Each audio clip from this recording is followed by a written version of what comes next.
American Fiction, starring Jeffrey Wright and Sterling K. Brown, explores the many ways Black people can't be placed in a box, and it deserves all the awards.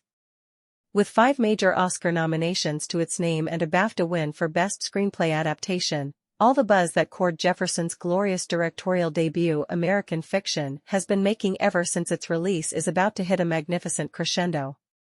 A whip-smart, acutely self-aware, and outrageously entertaining dramedy about a frustrated Black professor writer's literary prank backfiring. It's based on Percival Everett's 2001 novel Erasure. Written for the screen by Jefferson, it's the story of Thelonious Ellison, Jeffrey Wright, who goes by the name Monk, a writer of cerebral, academic books that don't sell. Deeply annoyed at the largely white publishing industry's refusal to look at the African American experience beyond hoodlit or blaxploitation, obsessed with deadbeat dads, rappers, crack and their relentless fiending of Black trauma porn, he decides one night to rub their noses in the horsesh-t they solicit. The result is My Pathology, a book underlining every stereotype about the Black community to an obscene hyperbole, penned by Monk under the pseudonym Stagg R. Lee, an imaginary convict. My Pathology is Monk's way of showing the middle finger to the literary industry hellbent on limiting the complex identities of his people to race and race alone. However, to his shock, an elite white publishing house doesn't just lap it up at face value. They offer him a ridiculous $750,000 advance for it. A prominent Hollywood director even approaches him for a movie adaptation. Soon, the career that he'd been working meticulously to build for decades snowballs, but in an entirely unexpected fashion.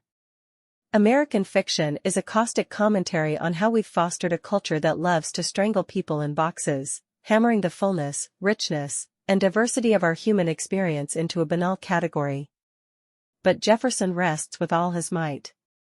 His protagonist may have unwittingly written the definitive novel of a genre he abhors.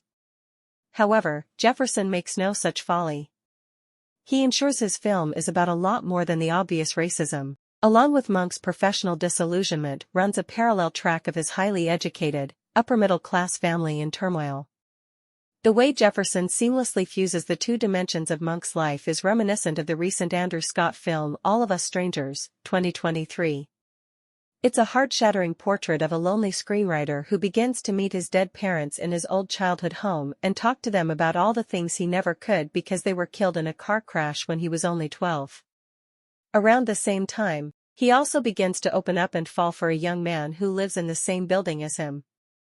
A terrific psychological fantasy directed by debutante Andrew Hay, All of Us Strangers plays out like a fever dream.